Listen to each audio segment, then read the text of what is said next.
Hello दोस्तों, नमस्कार। आज हम पढ़ेंगे चोरी और एक्सटॉर्शन यानी कि उद्यापन। तो और इन दोनों के बीच में क्या अंतर है उस बारे में भी पढ़ेंगे। तो सबसे पहले क्या है, इसके अंदर हम पढ़ते हैं चोरी को, जिसकी परिभाषा सेक्शन 378 के अंदर दी गई है। तो चोरी का जो चैप्टर है अपना 378 से लेकर के 382 तक है, 5 सेक्शन है। लेकिन बाकी सेक्शनों में ऐसा कुछ नहीं है कोई याद करना। लेकिन मुख्य चीज हमें इसमें समझनी क्या है कि क्या इस जो ये काम हुआ उसमें चोरी हुई या नहीं हुई, तो वो कैसे पता चलेगा, उसका पता करना सबसे पहले जरूरी है। जैसे हमने पता चल गया कि हाँ चोरी बन रही है, तो वो आगे की जो सेक्शन है वो आसानी से एप्लीकेबल हो जाती है, कोई दिक्कत नहीं होती है। तो सबसे पहले हम लेते हैं चोरी की परिभाषा को। सेक्शन 478 क्या कहती है। तो चोरी की परिभाषा क्या कहती है कि जो कोई व्यक्ति किसी चल संपत्ति को, मतलब जो किताबी लैंग्वेज है वो कहती है किसी चल संपत्ति को जो कि किसी दूसरे व्यक्ति के कब्जे में है, उस व्यक्ति की सहमति के बिना बेईमानी की नीयत से ले जाने के लिए उसका स्थान परिवर्तन करता है, तो कहा जाएगा कि उस व्यक्ति ने चोरी की है। तो अब मूल बात क्या है वो तो हो गई अपनी परिभाषा, लेकिन इसके क्या है कि आवश्यक तत्व क्या क्या होते हैं वो हम अलग से निकाल लेते हैं। और आवश्यक तत्व क्या क्या है वो समझने का एक छोटा सा ये सूत्र है, ये सूत्र है इमोशन। तो इसके द्वारा हम इसको पूरा पूरा देख लेते हैं। अगर ये पांचों चीज अगर एप्लीकेबल हो रही है तो चोरी बनती है। अगर पांचों में से एक भी चीज मिस कर गई तो चोरी नहीं बनेगी। तो पहला आई से क्या बनता है, इंटेंशन। मतलब जो भी व्यक्ति कोई चीज संपत्ति का अगर स्थान परिवर्तन कर रहा है तो उसका नियत क्या होनी चाहिए, बेईमानी की नियत होनी चाहिए। मतलब उस चीज को ले जाने के आशय से उसको स्थान वगैरह परिवर्तन करेगा तो चोरी बनती है। दूसरा इसके अंदर क्या बताया गया है कि प्रॉपर्टी है, मूवेबल प्रॉपर्टी होनी चाहिए। मूवेबल प्रॉपर्टी अनमूवेबल प्रॉपर्टी है, उसकी चोरी नहीं हो सकती। मूवेबल प्रॉपर्टी की परिभाषा अपनी आईपीसी की सेक्शन 22 में बताई गई है कि चल संपत्ति क्या है। तीसरा है अदर पोजेशन, मतलब जो संपत्ति है किसी दूसरे व्यक्ति के कब्जे में होनी चाहिए। एक चीज यहाँ भी नोट करने वाली बात है, इसमें ऐसा कहीं भी नहीं कहा गया है आईपीसी में, जो अपनी चोरी वाले में भी, कि संपत्ति का मालिक के पास कब्जे में होनी चाहिए। कोई जरूरी नहीं है, मतलब कब्जे में क्या है दूसरे व्यक्ति के होने चाहिए, उसका मालिक हो चाहे ना हो, वो कोई इसमें जरूरी नहीं है। तो ओनर शब्द का यहाँ इस्तेमाल कहीं नहीं होगा। तीसरा बताया, चौथा है इसके अंदर कंसेंट, मतलब उस व्यक्ति की सहमति के बिना अगर कोई चीज लेंगे तो वो चोरी के अंतर्गत आएगा।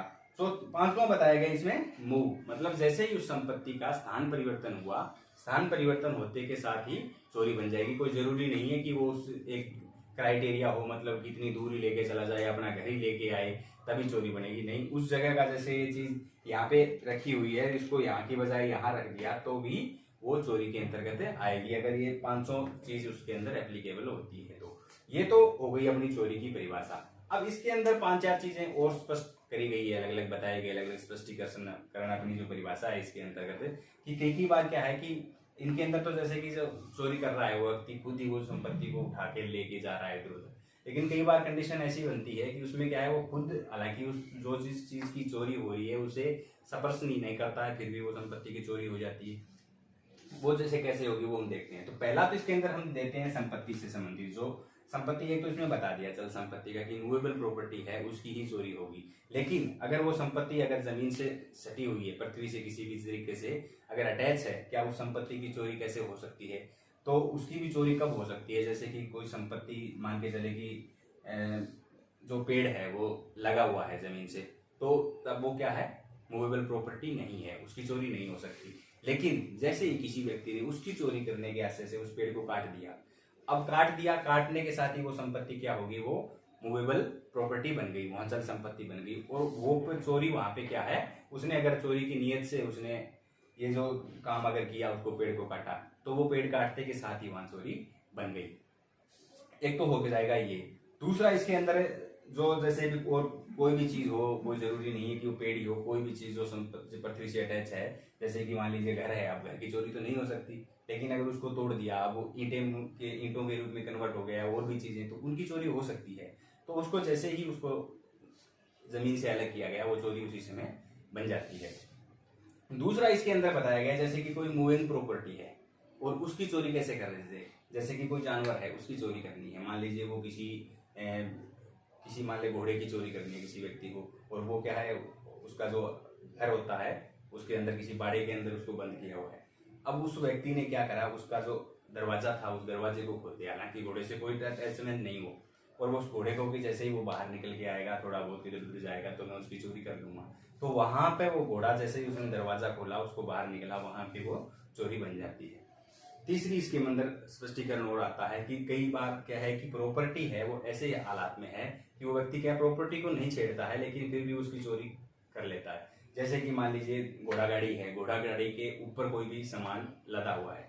अब वो व्यक्ति क्या करता है, उस घोड़ा गाड़ी को क्या है एक दिशा की तरफ उसे चला देता है। तो अब हालांकि उसने संपत्ति से कोई उसका संपर्क नहीं हुआ, लेकिन उसको जैसे ही उसने उस घोड़ा गाड़ी को आगे बढ़ाया वो वहां पे चोरी बन गई। और इसके अंदर एक और भी देखते हैं, तो जैसे कि कई बार क्या है, सहमति का प्रश्न जैसे पैदा होता है कि सहमति थी या नहीं थी। तो कई बार क्या होता है कि सहमति इस प्रकार की होती है कि वो मान ली जाती है कि नहीं, हाँ इसमें उसकी सहमति थी, वो चोरी के अंतर्गत नहीं आता है। जैसे कि मान के चले कोई व्यक्ति है, कोई जो अच्छे दोस्त हैं, उनके अंदर इतना अच्छा मतलब वो संपर्क है कि वो कोई भी किसी के घर आया, कोई चीज आके लेके चला गया तो कोई उनपे कोई खास फर्क नहीं पड़ता है। उसमें क्या माना जाता है, तो जैसे ही उसमें कोई दूसरे वाला दोस्त आया, उसके घर से आया, उसने देखा दोस्त नहीं है, कोई चीज लेके चला गया, हालांकि उस हिसाब से तो वो क्या है वो चोरी कर रहा है, लेकिन चोरी वो नहीं है, क्योंकि वहां पे क्या है उसकी इम्प्लाइड कंसेंट मानी जाती है कि उस व्यक्ति ने ऑलरेडी सहमति दे रखी है कि कोई बात नहीं, अगर मैं नहीं होता हूं तो तुम वो चीज लेके जा सकते हो, तो वो चोरी के अंतर्गत नहीं आएगा। एक चीज और इसके अंदर, क्या हम अपनी ही संपत्ति की चोरी कर सकते हैं? तो इसका भी आंसर हाँ आएगा, क्योंकि हम अपनी संपत्ति की भी चोरी कर सकते हैं। वो कैसे करेंगे कि जैसे कि मान के चले मेरे कोई भी चीज है, मेरे पास मान लीजिए घड़ी है या फिर कोई मोबाइल है, वो खराब हो गया, मैं दुकानदार को दे आया कि वो मोबाइल जरा ठीक कर देना। अब वो उसने मोबाइल को ठीक कर दिया, मैं जैसे ही लेने गया उस समय क्या करा कि मैंने देखा कि दुकानदार है नहीं, मैं अपना मोबाइल लेके चले आया कि उसको पैसे नहीं देने पड़ेंगे। तो वो क्या कर दिया, मैंने अपनी संपत्ति की वहां पे चोरी कर दी, क्योंकि वो जो संपत्ति थी उस समय जो उसका जो पोजीशन है वो उस दुकानदार के पास था, उसके कब्जे में था, उसकी सहमति के बिना उस प्रॉपर्टी को हम लेके आ रहे हैं, तो हम अपनी संपत्ति की चोरी करेंगे। तो ये होती है दोस्तों अपनी चोरी की परिभाषा। अगर इनमें से 500 तत्वों में से कोई भी एक तत्व अगर मिसिंग है तो वो चोरी के अंतर्गत नहीं आएगा। जैसे भी ऐसा कोई सवाल आता है तो सबसे पहले हम ये अप्लाई करेंगे इमोशन, मतलब कि ये 500 चीजें एप्लीकेबल हो रही है तो चोरी है, अगर नहीं हो रही है तो चोरी नहीं होगी। जैसे कि मान के चले कोई चीज है किसी की, जैसे कि ये मार्कर है, ये कहीं मेरे पास से था, गिर गया।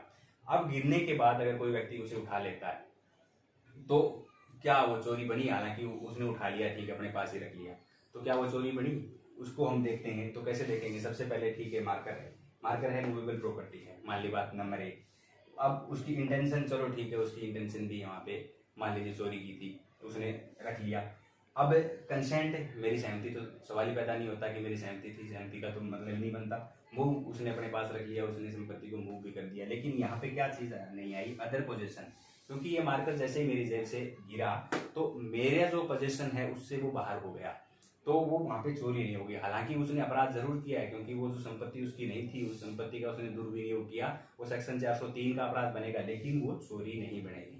अब लेते हैं हम इसके दंड के बारे में। तो अगली सेक्शन, इसमें चोरी में दंड क्या क्या है, तो अब चोरी के दंड के बारे में बात करते हैं। तो सेक्शन 379 में चोरी का दंड दिया गया है, मतलब कोई भी व्यक्ति अगर किसी व्यक्ति की संपत्ति की चोरी करेगा तो 3 साल तक की सजा का प्रावधान है और जुर्माने से दंडित किया जाएगा। ये है सिंपल चोरी का दंड। अब है सेक्शन 380। 380 क्या कहती है कि किसी स्थान के अंदर से या किसी के घर के अंदर से कोई व्यक्ति अगर संपत्ति की चोरी करेगा तो सेक्शन 380 का अपराध है, उसमें 7 साल तक की सजा का प्रावधान किया गया है। जैसे कि कोई व्यक्ति किसी के घर जाता है और उसके बाद चोरी करके लेता है तो वो सेक्शन इसमें 380 के अंदर जाएगा। और यदि अगर उसने घर के अंदर जाने के लिए कोई रास्ता अपना लिया, ऐसा जो रास्ता मतलब गृह भेदन के अंतर्गत आ जाए, तो सेक्शन वो भी 477 या 470 444 या 457 के अंतर्गत कोई सी भी सेक्शन जो है 454 या 457 लग जाएगी इसमें, अगर दिन और रात के हिसाब से। अब है सेक्शन 381। सेक्शन 381 कहती है नौकर या कलरक के द्वारा अपने ही मालिक की संपत्ति की चोरी करना। कोई भी नौकर है और उसका कलरक है, काम करने वाला, वो व्यक्ति अगर अपने मालिक की संपत्ति की चोरी करेगा तो उस पर सेक्शन 381 लगती है, उसमें भी 7 साल की सजा का प्रावधान किया गया है। अब है सेक्शन 382। सेक्शन 382 कहती है कि मृत्यु, चोट या सैदोष अवरोध की तैयारी के साथ में चोरी करना। कोई व्यक्ति क्या है चोरी करने जा रहा है, अपने साथ में कोई भी चीज लेके जाता है, चाकू ले जाता है, पिस्टल ले जाता है अपने साथ में, कि अगर जरूरत पड़ी तो मैं उसे मार भी दूंगा, अगर चोट पहुंचा दूंगा, सैदोष अवरोध उसका कर लूंगा, उस तैयारी के साथ जाता है तो वो सेक्शन 382 के साथ आएगा। उसमें 10 साल तक की सजा के प्रावधान है। यहाँ अगर उसने इस्तेमाल कर दिया है तो वो चोरी नहीं रहेगी, वो फिर लूट में कन्वर्ट हो जाता है। तो ये अपना होता है चैप्टर चोरी का इतना ही। अब लेते हैं हम एक्सटॉर्शन को। अब है एक्सटॉर्शन। तो एक्सटॉर्शन की परिभाषा 383 में दी गई है कि एक्सटॉर्शन क्या है। एक्सटॉर्शन क्या है कि जो कोई व्यक्ति किसी अन्य व्यक्ति को या उसके किसी हितबद्ध को किसी भी प्रकार की क्षति के भय में डालकर उसे खुद या फिर किसी अन्य व्यक्ति को कोई मूल्यवान प्रतिभूति देने के लिए मजबूर करता है, तो कहा जाएगा कि उसने उस व्यक्ति से उद्दापन किया है या एक्सटॉर्शन किया है। मतलब इसके अंदर मुख्य बात क्या आती है कि किसी व्यक्ति को क्षति के या भय में डालेगा। क्षति की परिभाषा सेक्शन 44 आईपीसी में दी गई है। मतलब क्षति में तन, मन, धन, रेपुटेशन या कोई सी भी चीज किसी भी प्रकार का भय डाल सकता है। जरूरी नहीं है कि उसे मारने का ही भय डाले, उसके भय में डालेगा व्यक्ति। और क्या है, उससे किसी भी प्रकार की मूल्यवान प्रतिभूति, इसमें ऐसा कुछ नहीं कहा गया कि वो पैसे ही ले, कोई जरूरी नहीं है। मूल्यवान प्रतिभूति की परिभाषा सेक्शन 30 आईपीसी में दी गई है। उसमें मतलब सारी चीज आती है जिसका कि कुछ वैल्यू के रूप में उसका इस्तेमाल हम कर सकते हैं। तो मूल्यवान प्रतिभूति देने के लिए मजबूर करता है, तो वो आता है एक्सटॉर्शन। तो अब हम एक चीज ये भी देख लेते हैं कि एक्सटॉर्शन और हमने पहले अभी चोरी पढ़ी थी, तो दोनों के बीच में अंतर क्या है माइनर सा। तो कैसे एक्सटॉर्शन बनता है और कैसे चोरी बनता है। तो जैसे कि मान लीजिए हमने चोरी के अंदर पढ़ा था कि उसके अंदर मूवेबल प्रॉपर्टी कंपलसरी थी, मूवेबल प्रॉपर्टी की ही चोरी होती है। बाकी एक्सटॉर्शन के अंदर ऐसा कुछ भी नहीं है। एक्सटॉर्शन मूवेबल प्रॉपर्टी का भी हो सकता है और अनमूवेबल प्रॉपर्टी का भी हो सकता है। नंबर 2, चोरी के अंदर किसी भी प्रकार का भय नहीं दिखाया जाता है, वो चुपके छुपके काम किया जाता है, किसी को पता नहीं चलता है। बल्कि एक्सटॉर्शन के अंदर उसे किसी भी प्रकार की क्षति के भय में डालकर उससे कोई संपत्ति ली जाती है। नंबर 2 अंतर हो। तीसरा क्या है, चोरी के अंदर क्या है, व्यक्ति वो जो संपत्ति लेके जाता है वो खुद जाता है, चुपके से लेके चला जाता है। बल्कि इसमें वो व्यक्ति जिसकी संपत्ति है उससे की सहमति से लेता है संपत्ति। हालांकि सहमति उसकी वो प्रोहिबिटेड होती है, उसे किसी भी भय में डालकर उससे सहमति से प्रॉपर्टी लेता है। लेकिन वो प्रॉपर्टी क्या है, जो उसका संपत्ति जिसके पास है वो व्यक्ति खुद ही देता है। तो ये होता है इसके अंदर अंतर। जैसे अंतर को जैसे और हम समझते हैं, जैसे कि मान के चल लीजिए कि यहाँ पे कोई ये तिजोरी है और यहाँ इस तिजोरी का जो कोई मालिक है वो ए है। अब बी आता है, यहाँ पे बी क्या है, यहाँ से अपना चुपके चुपके आता है और इसमें से पैसे निकाल के और यहाँ से चुपके से ही निकल जाता है। इसको यहाँ कुछ मूवमेंट नहीं, इसे कुछ पता नहीं चलता है, तो वो क्या बन गया, वो तो हो जाएगा चोरी। अब यहाँ पे क्या है, बी है, वो इस व्यक्ति को मान लो किसी भी प्रकार की धमकी देता है, फोन पे देता है या जैसे भी देता है कि तुम मुझे इतना पैसा दो, बल्कि नहीं तो फिर क्या है, तुम्हें किसी भी प्रकार की क्षति पहुंचाई जाएगी। वो क्षति चाहे किसी भी प्रकार की हो, चाहे उसे आपत्तिजनक लेख की हो या फिर उसे किसी प्रकार मारने की धमकी दे, उस प्रकार की क्षति पहुंचाए जो कि, तो उससे क्या है, वो जो संपत्ति है वो यहाँ से क्या है, वो अपने आप निकाल के इस व्यक्ति को देता है यहाँ पे, तो वो क्या होगा, वो हो जाएगा एक्सटॉर्शन। और इसमें अगर किसी भी प्रकार का जैसे इंस्टेंट भय डाल दिया, तुरंत का भय उसे मारा, और ये हालांकि खुद ही बेशक दे दे या फिर यहाँ उसके भय दिखाकर अगर कोई हिला डुला तो निपटा देंगे, यहाँ भय दिखा के यहाँ से प्रॉपर्टी लेके कोई निकल जाता है, तो वो लूट के अंदर कन्वर्ट हो जाता है। तो ये तो हो गई अपनी एक्सटॉर्शन की परिभाषा। अब बात करते हैं इसके दंड के बारे में। अब इसका दंड के बारे में देखें तो सेक्शन 384 के अंदर उद्दापन का दंड दिया गया है। कोई व्यक्ति अगर किसी भी प्रकार की क्षति के भय में डालकर उससे एक्सटॉर्शन अगर करता है तो सेक्शन 383 का अपराध है, इसमें 3 साल की सजा का प्रावधान दिया गया। और यदि उसने कोशिश की किसी से एक्सटॉर्शन करने की, एक्सटॉर्शन नहीं कर पाया, उसकी कोशिश में उसके दौरान ही अगर पकड़ा जाता है तो वो सेक्शन 385 के अंदर चला जाएगा, उसमें 2 साल तक की सजा का प्रावधान है। इसमें क्या है, सारी जो सेक्शन है, जैसे 84 के अंदर एक्सटॉर्शन हो जाता है, 85 में नहीं होता, 86 में हो जाता है, 87 में नहीं होता, 88 में हो जाता है और 89 में नहीं होता है। इसमें ऐसे ये सम विषम के हिसाब से हम याद रख सकते हैं, अगर सम वाली है तो उसमें एक्सटॉर्शन हो रहा है, विषम है तो उसमें एक्सटॉर्शन नहीं हो पा रहा है। इसमें जैसे कि एग्जाम्पल स्वरूप ले तो मान ले किसी को आपत्तिजनक अभियोग के भय में डाल के उससे कहा कि इतने पैसे दे दो, उसने पैसे अगर दे दिए, उसने एक्सटॉर्शन कर लिया तो 384 का काम बन गया। अगर उससे पैसे नहीं दिए, कंप्लेंट कर दी, पुलिस में पकड़ा गया तो 385 लग गई। अब 386 सेक्शन क्या कहती है कि किसी व्यक्ति को मृत्यु या फिर शक चोट के भय में डालकर उद्दापन अगर करता है, कोई व्यक्ति उसे भय दिखाता है कि अगर तुमने इतने पैसे नहीं दिए, जैसे कोई डाकू है, डाकू किसी सेठ को धमकी देता है कि अगर तुमने मेरे को 50 लाख रुपए नहीं दिए तो मैं तुम्हारे बेटे को मार दूंगा या फिर तुम्हारी पूरी फैमिली को मार दूंगा, इस प्रकार की धमकी देता है। सेठ उस धमकी से मजबूर होकर उसे 50 लाख रुपए उस डाकू को दे देता है, तो वो क्या है, वो एक्सटॉर्शन, तो सेक्शन 386 लगेगी उसके ऊपर। और यहीं पे अगर वो सेठ पैसे देने की बजाय वो क्या करता है, पुलिस को कंप्लेंट कर देता है और पुलिस उसको अरेस्ट कर लेती है, इससे पहले, तो वो उसकी कोशिश के अंतर्गत आएगा और उसमें 7 साल की सजा का प्रावधान किया गया। वो 387 में चला जाएगा।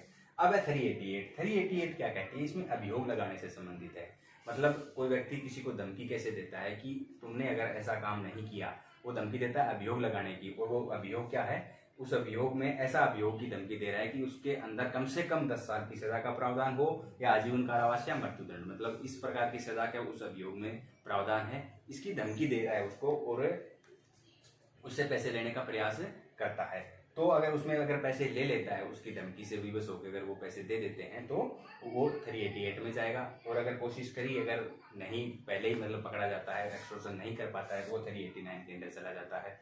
और इसके अंदर जैसे कि कई बार है कि जैसे अभियोग की बात आ गई यार, हम जैसे किसी के ऊपर अमूमन इस एक्सटॉर्शन में जैसे होता है कि तुम्हारे खिलाफ कोई आपत्तिजनक लेख हम छाप देंगे, तो आपत्तिजनक लेख का कोई ये जरूरी नहीं है कि वो झूठा ही छापे, वो सच्चा भी छापा जा सकता है, उसकी बेस पे भी एक्सटॉर्शन हो सकता है। जैसे उसका एग्जांपल लें, जैसे कि मान लीजिए कोई नेता है और कोई बड़ा बिजनेसमैन आदमी है, उसका किसी मान लीजिए मीडिया वाले ने मान लो या किसी व्यक्ति ने स्टिंग किया, कुछ चीज़ उसकी जो रियल थी वो उसे पता चल गई, हालांकि वो सच है, लेकिन अगर वो चीज़ उसकी अगर ओपन होती है, मान लीजिए कोई नेता अगर किसी प्रॉपर्टी से संबंधित गबन का मामला आ गया, उसने वैसे कर रखा है, अगर उसने क्या कर दिया, उसे वैसे ही पब्लिश कर दिया स्टिंग को, कोई इश्यू नहीं है, वहाँ कोई दिक्कत नहीं, क्योंकि वो मान लीजिए प्रेस रिपोर्टर था, उसने कर दिया तो कोई गलत नहीं किया। लेकिन वो क्या करता है, उस बात के बेस पे उसी नेता से कहता है कि मैं ये तुम्हारी बात है, मैं भी पब्लिश करूंगा, या तो तुम मुझे इतने पैसे दे दो। हालांकि उसकी बात वो सही है, हालांकि ऐसा उसने कर रखा है, लेकिन फिर भी उससे एक्सटॉर्शन वो कर रहा है, तो वो भी एक्सटॉर्शन के अंतर्गत आएगा। तो कोई जरूरी नहीं है कि झूठी बात ही हो। तो ये अपना चैप्टर है चोरी और एक्सटॉर्शन का, अपना सेक्शन 378 से 389 तक आसानी से समझ आ जाएगा, इसमें कोई दिक्कत वाली बात नहीं है। इसमें हमने क्या पढ़ा था, सेक्शन 300 चोरी क्या है, जो सेक्शन 378 से लेकर के 382 तक थी। सिंपल सा फंडा है। 378 में हमने चोरी की परिभाषा पढ़ी, चोरी की परिभाषा अगर समझ में आ गई, मान लो पूरा चोरी का चैप्टर समझ में आ गया। 379 में कोई चोरी करेगा उसका दंड है, अगर घर के अंदर से चोरी करी 380 लग जाएगी, नौकर या उसके कलरक ने चोरी कर दी 381 लग जाएगी। चोट, शहदो सवरोध और मृत्यु की तैयारी के साथ अगर बंदा चोरी करने जा रहा है तो 382 लगेगी। तो ये 5 सेक्शन है, ये चीज जरूर ध्यान में रहना कि ये चैप्टर कहाँ से कहाँ तक शुरू है। तो इससे अगर 2 या 3 सेक्शन भी अगर ध्यान में होगी तो बाकी सेक्शन में उत्तर देने में आसानी से हो जाता है, उत्तर दे सकते हैं। अब आया एक्सटॉर्शन का। तो एक्सटॉर्शन क्या है, 383 से लेकर के 389 तक था। इसमें 7 सेक्शन है, 7 सेक्शन है, बड़ी आसानी से सिंपल सी बात है। 383 के अंदर परिभाषा हमने पढ़ ली। अब बच गई 6 सेक्शन। 6 सेक्शन 384, 386 और 388, और यहाँ पे आ जाएगी 385, 387 और 389। यहाँ पे मतलब एक्सटॉर्शन कर लेता है, एक्सटॉर्शन मान लीजिए एक्सटॉर्शन यहाँ कर लेना, और यहाँ पे क्या आ जाता है, ना कर पाना। इसमें 4 डिजिट हो रहे हैं, इसके अंदर 5 डिजिट हो रहे हैं, मतलब ये सम संख्या है, ये विषम संख्या है। मतलब एक्सटॉर्शन जहाँ होता है वहाँ पे ये सेक्शन सम वाली अप्लाई होगी, जहाँ एक्सटॉर्शन नहीं हो पाता है, खाली कोशिश रह जाती है, उसमें विषम वाली अप्लाई हो जाएगी। यहाँ पे एक्सटॉर्शन की सजा थी 384 में, नहीं कर पाया 385 लग गई। मृत्युदंड या फिर शक चोट का भय डालकर एक्सटॉर्शन कर लिया 386 लग गई, अगर नहीं कर पाया 387 लग गई। मृत्युदंड, आजीवन कारावास या 10 साल की सजा का अभियोग का भय दिखा के एक्सटॉर्शन कर लिया 388 लग गई। एक्सटॉर्शन नहीं कर पाया, पहले ही पड़ गया तो 389 लग जाएगी। तो दोस्तों ये है अपना चैप्टर चोरी और एक्सटॉर्शन का, यहाँ तक था 378 से 389। मुझे उम्मीद है आपको अच्छे से समझ आ गया होगा।